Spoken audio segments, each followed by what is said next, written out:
तो एक कदम मेरी तरफ चल के तो देख, पूरी सृष्टि न झुका दूं तो कहना। किसकी सामर्थ्य है कि प्रभु के पार्षद को गाली दे दे, प्रभु के पार्षद को पीट दे, प्रभु के पार्षद की अवहेलना कर दे। ये मन ही हमारा शत्रु है जब तक वश में नहीं होता।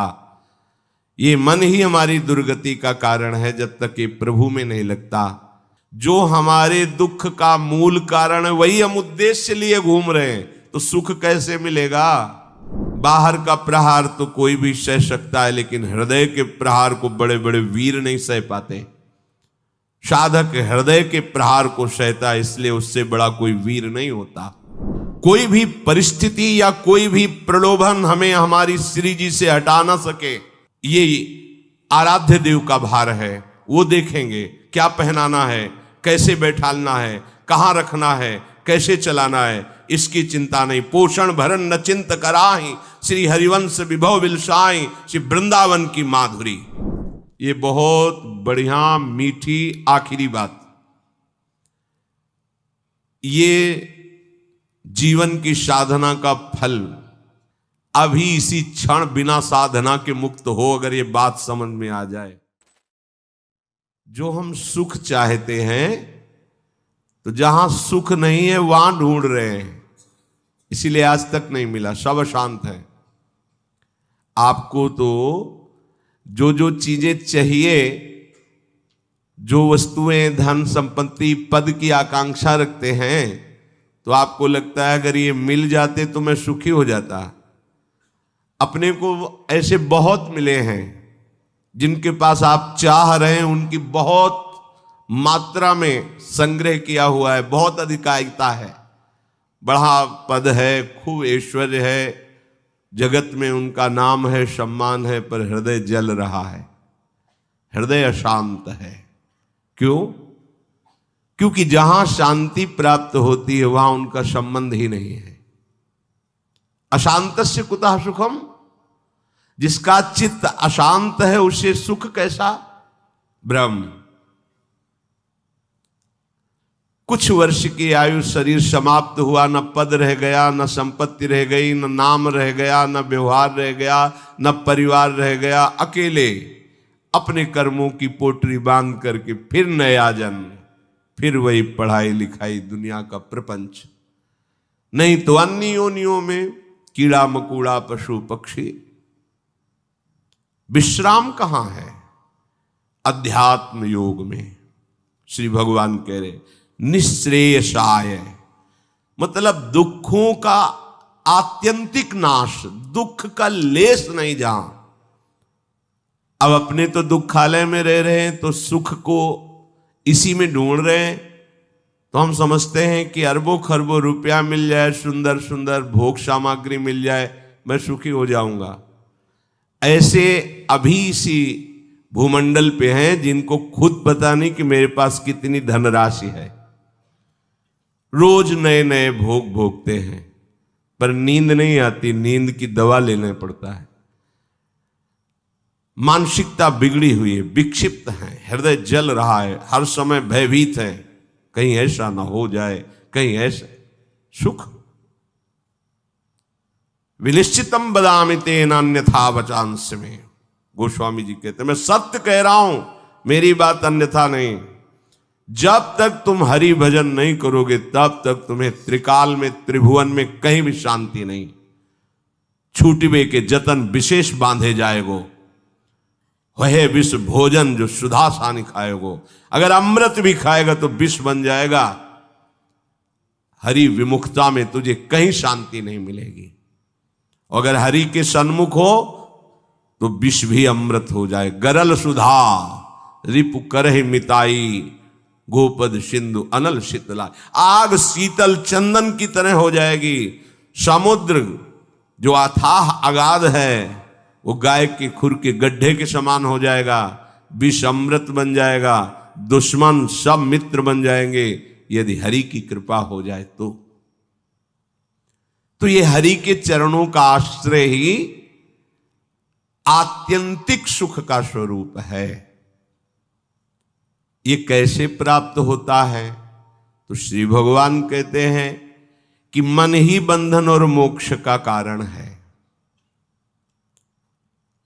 चेता खलवश्य बंधाय मुक्तये चात्मनो मतम। ये तुम्हारा जो चित्त है, जो मन है, यही तुम्हारे बंधन का कारण है। ये जब किसी विषय का चिंतन करता है भोग भावना से, किसी व्यक्ति का चिंतन करता है राग या द्वेष से, तो ये बंधन का कारण बन जाता है। अगले जन्म की ये पूरी तैयारी करा देता है। नाना प्रकार के भ्रमात्मक दुख सुखों में फंसा देता है। और जब यही मन प्रभु का चिंतन करने लगता है, प्रभु के नाम का, प्रभु के रूप का, प्रभु की लीलाओं का, प्रभु के गुणों का, प्रभु के भक्तों का, तो यही मोक्ष का खुला हुआ द्वार हो जाता है। यही मन, जब मन किसी व्यक्ति को भगवत भाव से, किसी भोगों को प्रभु की सेवा में अर्पित करने के लिए, यही मोक्ष का कारण बन जाता है। और जब किसी भोगों को स्वयं भोगने के लिए और किसी व्यक्ति को राग द्वेष से, यही बंधन का कारण स्पष्ट। इसीलिए भगवान बहुत जोर देते हैं अनन्य चिंतन पर। तुम्हारा चिंतन भगवत भाव से निरंतर चलता रहे तो जितनी श्वासें हैं वो प्रभु को अर्पित कर देने का फल होगा, प्रभु के समीप पहुंच जाना। ये तो बहुत कठिन है। मन को संसार के चिंतन से हटा करके प्रभु के चिंतन में लगाना, ये तो बहुत कठिन है। क्योंकि हमारी आसक्ति हो गई है शरीर में, शरीर संबंधियों में, भोगों में, पद प्रतिष्ठा में। बड़ा सुख लगता है जब हमारा यश, हमारी प्रतिष्ठा, हमारा मान, हमारा ऐश्वर्य, हमारा संबंध ये बहुतायत में दिखाई देता है, तो अहंकार को बड़ा सुख मिलता है। यही दुख में फंसने का मूल कारण है। और संसार में यही उद्देश्य रखा जाता है। देखो ना भ्रम, जो हमारे दुख का मूल कारण है वही हम उद्देश्य लिए घूम रहे हैं, तो सुख कैसे मिलेगा? धतूरा बोगे तो विषय खाने को मिलेगा ना, अमृत तो नहीं मिल जाएगा। अगर धतूरे में एक जीवन नष्ट करने की सामर्थ्य है, तो मान प्रतिष्ठा, प्रशंसा, भोग, भावना ये कई जन्म नष्ट करने की सामर्थ्य रखता है। बुद्धि हमारी भ्रमित है, इसलिए हम समझ नहीं पा रहे। विष तो एक जन्म मारता है। विषय देखो ना, जब से सृष्टि हुई आज तक मार ही तो रहा है। मरते मरते थक गए, मरना नहीं मिटा, फिर मरना पड़ेगा। अरे अब तो ऐसा मरो कि अब जन्मना ना पड़े, मृत्यु महोत्सव हो जाए। तो हे प्रभु, ये आसक्ति हमारी हो गई है शरीर में, शरीर संबंधियों में, भोगों में।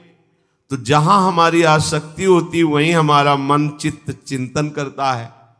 और आप कह रहे हैं कि अगर मन चिंतन करे निरंतर प्रभु का तो मुक्त है, जीवन मुक्त है। अभी कैसे हो सकता है ऐसा? तो श्री भगवान ने कहा, प्रसंगमजरम पाशमात्मनः कवयो विदुः स एव साधु सुकृतो मोक्ष द्वारमपावृतम। खुला हुआ मोक्ष का द्वार खुल गया। क्या? जो तुम्हारी शरीर में आसक्ति है, शरीर के रिश्ते नाते संबंधियों में आसक्ति है, भोगों में आसक्ति है, वही नरक का खुला हुआ द्वार है। कैसे? त्रिविधम नरकस्येदम द्वारम नाशन मात्मना कामः क्रोधा तथा लोभा तस्मादेत्रयम् त्यजेत। जब तुम शरीर भाव से होते हो तभी तुम्हें काम वेदना सताती है। काम में बाधा पड़ने पर क्रोध का जागरण होता है। क्रोध ही नाश का स्वरूप बन जाता है। क्रोध हमारी स्मृति का नाश करता है। स्मृति से बुद्धि नष्ट हो जाती, बुद्धि नाश ही सर्वनाश हो जाता है। काम, क्रोध और लोभ ये नरक के खुले हुए द्वार है। और अगर यही आसक्ति प्रभु के प्रेमी महात्मा के चरणों में हो जाए तो कह रहे हैं मोक्ष द्वारम अपावृतम, खुल गया मोक्ष का द्वार। अब बस केवल प्रवेश करना है, अर्थात उनकी आज्ञा का पालन करना है। जो आसक्ति शरीर में, भोगों में, संबंधियों में है, यदि वो श्री भगवान के प्रेमी महात्मा सदगुरुदेव के चरणों में हो जाए तो मोक्ष का खुला हुआ द्वार है। अजात शत्रवहा, अगर एक भी व्यक्ति के प्रति शत्रु भाव रहेगा तो यहां लौट के आना पड़ेगा। एक भी व्यक्ति से आसक्ति हो गई तो लौट के आना पड़ेगा। मृग के बच्चे से हुई मृग बन गए, पुरंजनी से हुई पुरंजनी बन गए। हमारी ऐसी भगवत भावना बढ़े कि पूरी सृष्टि में कोई एक भी शत्रु ना हो। जो तुमसे द्वेष करे उसको प्रणाम करो। यदि भगवत प्राप्ति के मार्ग में बढ़ रहे हो, जो तुमसे ना बोले उससे तुम कभी भी रूठो मत। सामने पड़े तो राधे राधे श्री हरिवंश। कभी ऐसा नहीं कि ये तो दुष्ट है मैं गाली देता, नहीं नहीं, हमारा प्रभु ही हमारे हृदय को मजबूत करने के लिए ऐसा स्वांग रच रहा है।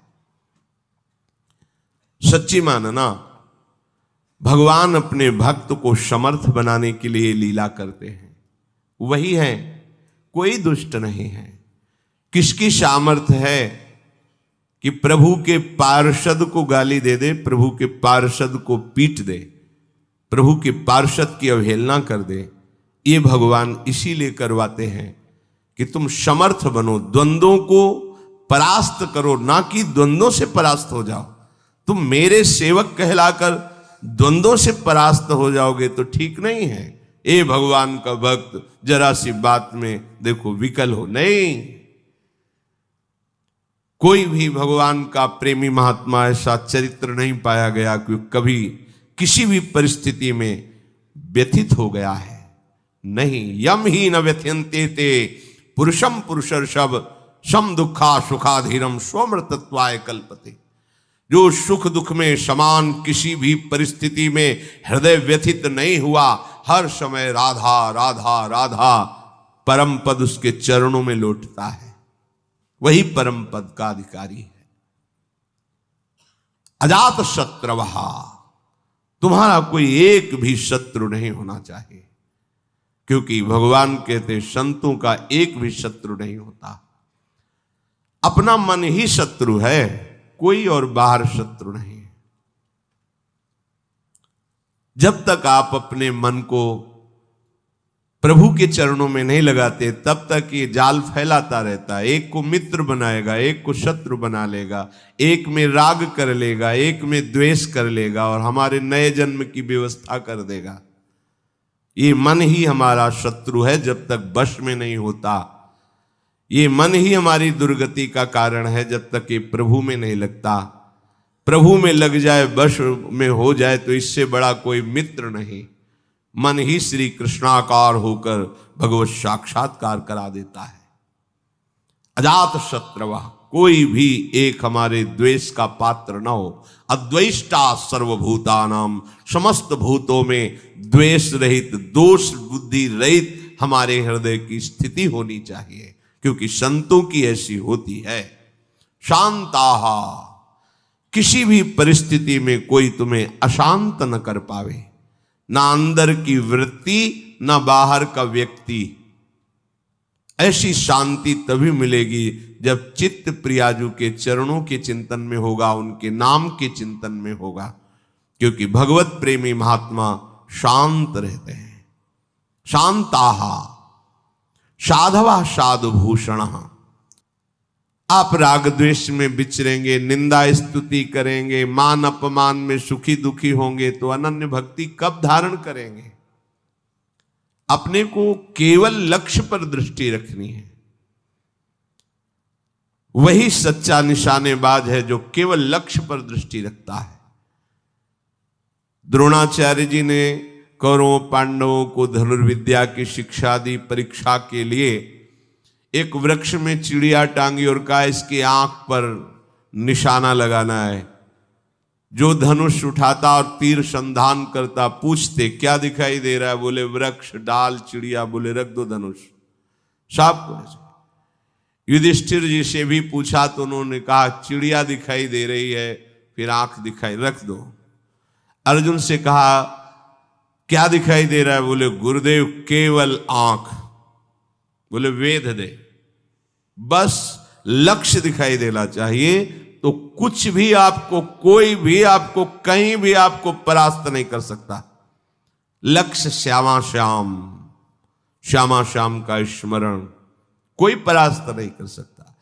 लक्ष्य रहित होकर घूमोगे तो सब तुम्हें व्यथित कर देंगे। काम, क्रोध, लोभ, मोह, मद, मत्सर, ये सब हृदय में ही ये प्रहार करते हैं। बाहर का प्रहार तो कोई भी सह सकता है, लेकिन हृदय के प्रहार को बड़े बड़े वीर नहीं सह पाते।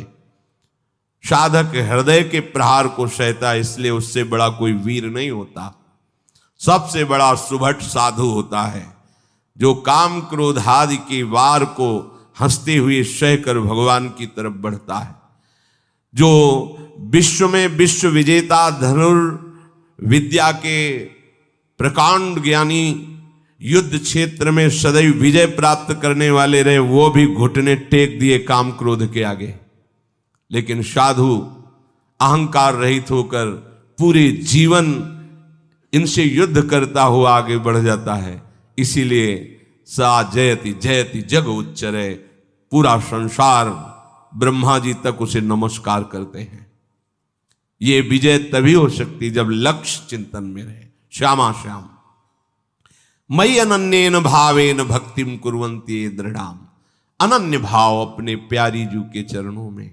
दृढ़ाम, कोई भी परिस्थिति या कोई भी प्रलोभन हमें हमारी श्री जी से हटा ना सके, इसे दृढ़ाम कहते हैं। दृढ़, प्राण ही तो जाएंगे, बहुत बार गए हैं, बहुत बार मरा हूं, अब एक बार श्री जी के लिए प्राण समर्पित करता हूं।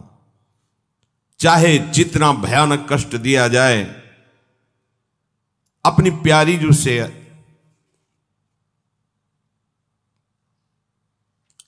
एक क्षण के लिए भी वृत्ति नहीं हटा सकता। और चाहे जितना प्रलोभन दिया जाए, यश, कीर्ति, सम्मान, प्रतिष्ठा, जय जयकार, एक क्षण के लिए भी प्यारी जू से चित्तवृत्ति नहीं हटे, इसे कहते दृढ़ाम। भारी से भारी अनुकूलता और भारी से भारी प्रतिकूलता जब अपने इष्ट के चिंतन को न रोक पावे तो उसे कहते हैं अनन्य भक्त। अनन्य भक्त बहुत बड़ी दुर्लभ स्थिति है, इससे बढ़कर कोई पद नहीं है, कोई स्थिति नहीं है। और ये वृंदावन नित्य विहार रस, ये रसिक अनन्यों का है। ये रसिक अनन्यों के नरेश श्री हिताचार्य, श्री स्वामी हरिदास जी, ये सब सहचरियां प्रकट हुई हैं इस रस को प्रदान करने के लिए। ये तो अनन्यता से ही आता है रस। मत कृति त्यक्त कर्माणस त्यक्त स्वजन बांधवाहा, दो भाव इसके। मेरे लिए सारे सांसारिक कार्य छोड़कर केवल भजन, ये निवृत्ति मार्ग पर विरक्त भाव। और जो भी कर्म कर रहे हैं वो प्रभु को समर्पित करना, ये गृहस्थ प्रवृत्ति मार्ग पर, दोनों को ये करना होगा। मत कृते त्यक्त कर्माणस, मेरे लिए सारे कर्म समर्पित करना, ये गृहस्थ। और मेरे लिए सारे संसार के कर्म छोड़कर एकमात्र केवल प्रियालाल संबंधी चेष्टाएं, ये है विरक्त। नींद खुलने से लेकर सुषुप्ति, गाढ़ नींद तक, चेतना से लेकर मृत्यु तक प्रियालाल के सिवा कोई कार्य नहीं करना। अपने शरीर के पोषण का भी कार्य नहीं करना। हमारे शरीर का भरण पोषण प्रियालाल से होगा। हमें जगने से लेकर सोने तक, जीने से लेकर मरने तक केवल प्रियालाल के ही संबंध के कार्य करने, अन्यथा नहीं। ना अपने तन ढकने के लिए, ना अपने शरीर पोषण के लिए, ना अपनी शरीर व्यवस्था के लिए। ये आराध्य देव का भार है, वो देखेंगे क्या पहनाना है, कैसे बैठालना है, कहाँ रखना है, कैसे चलाना है, इसकी चिंता नहीं। पोषण भरण न चिंत कराही, श्री हरिवंश विभव विलसाई, श्री वृंदावन की माधुरी। और गृहस्थ में धर्मयुक्त कार्य करते हुए वो कार्य प्रभु को समर्पित करना। मत कृते त्यक्त कर्माणस और त्यक्त स्वजन बांधवाहा, विरक्त के लिए किसी भी तरह से परिवार के सदस्यों से थोड़ा भी स्नेह नहीं रखना। अगर है तो केवल प्रियालाल के लिए है, प्रियालाल के संबंध के लिए है, प्रियालाल की प्रसन्नता के लिए है। हम घर में रहते हैं, पत्नी पुत्र परिवार आदि के लिए व्यापार नौकरी करते हैं, उनको सुख पहुंचाते हैं, इसका फल हो कि प्रियालाल प्रसन्न हो जाए, क्योंकि हमें ड्यूटी दी, हमें सेवा दी कि इतने परिवार का पोषण तुम करो, पर वो हम कर रहे हैं प्रियालाल के लिए, हो गया। विरक्त किसी भी तरह से अपने शरीर संबंध की वासना का पोषण न होने दें। प्रियालाल के संबंध से सब हमारे प्यारे, प्रियालाल का संबंधी नहीं तो अंजन कहा आंख जई फूटे, बहुतक कहो कहां लो, नहीं नहीं कोई हमारा नहीं। भगवान कह रहे मेरे लिए अपने स्वजन संबंधियों का त्याग कर दिया।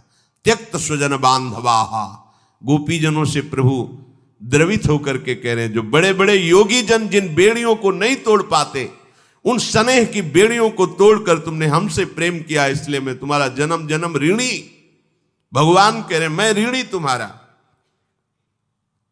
केवल प्रभु से प्रेम करने के कारण ही हनुमान जी महाराज से भगवान श्री राम कह रहे हैं, प्रति उपकार करो का तोरा, सन्मुख हो ही न सकत मन मोरा।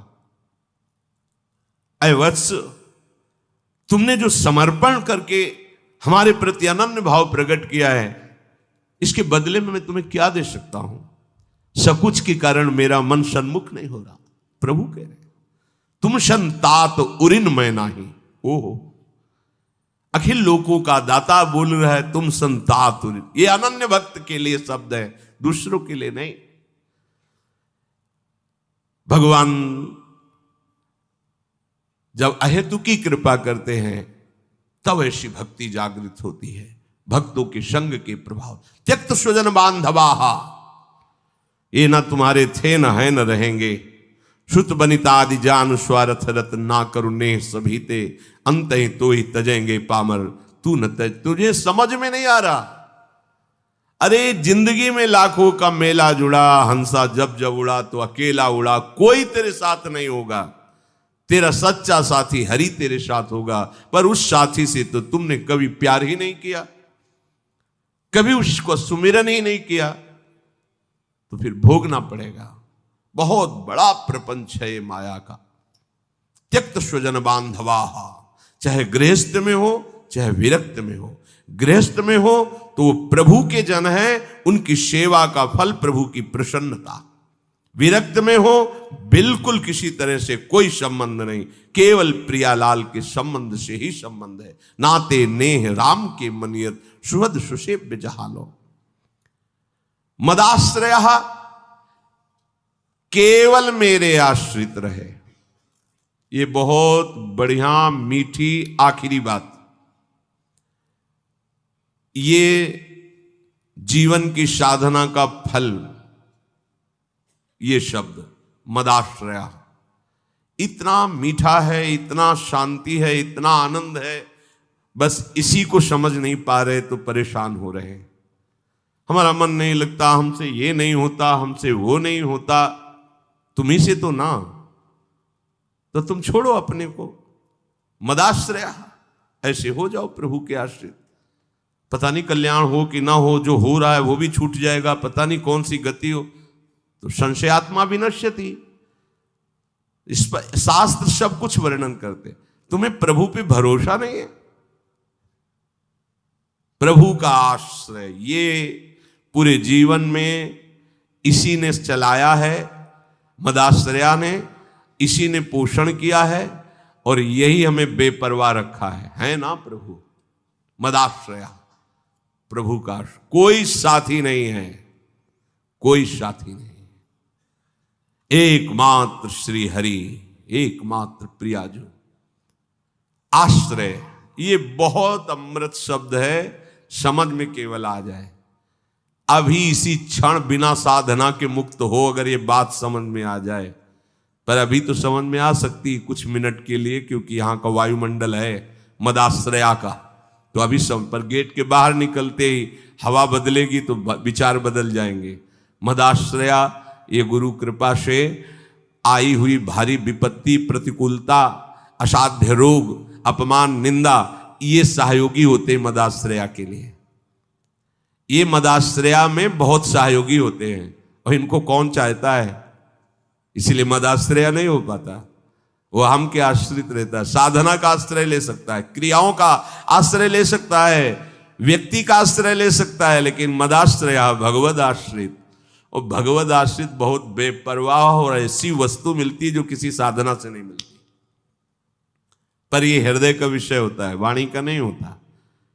केवल वाणी के कहने से हृदय शांत नहीं हो जाएगा। निज सुख बिन मन होई की थीरा, जब तक मन में ये आश्रय जागृत नहीं होगा तब तक बात नहीं बनेगी।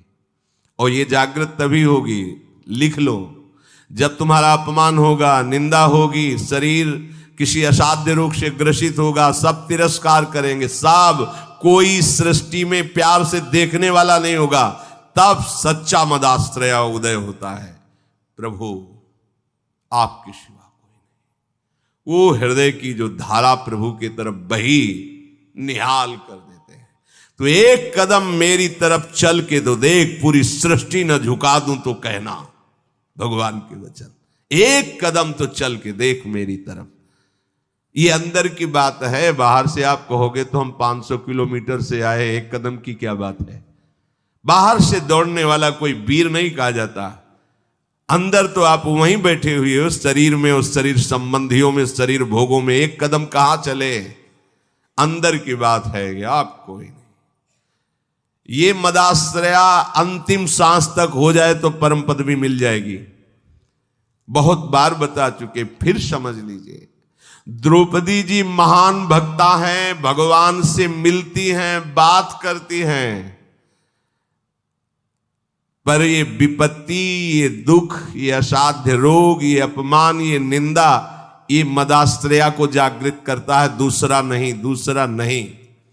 अभी तक पूर्ण मदाश्रया द्रौपदी जी नहीं थी, क्योंकि जब कर्ण और दुर्योधन के आदेश से दुशासन महल में प्रवेश करता है और बाल पकड़ करके अपवित्र दशा में उनको घसीटते हुए सभा में लाता है, तब एक बार भी नहीं बोली हा श्री कृष्ण। क्यों? अंदर आश्रय है। ऐसे महावीर है कि अगर भीम गदा उठा ले तो त्रिभुवन में सामने उनके टिकने वाला वीर नहीं है। अर्जुन अगर गांडीव चढ़ा ले तो किसी को भी ललकार सकते हैं, भगवत शक्ति से संपन्न है। अगर युधिष्ठिर जी भाला उठा ले तो सामने कोई महावीर भी टिकने वाला नहीं। मेरे 5 पति हैं। और सभा में परम धर्मात्मा भीष्म जी विराजमान है, जो महात्मा हैं। क्या उनके होते हुए ऐसा हो सकता है?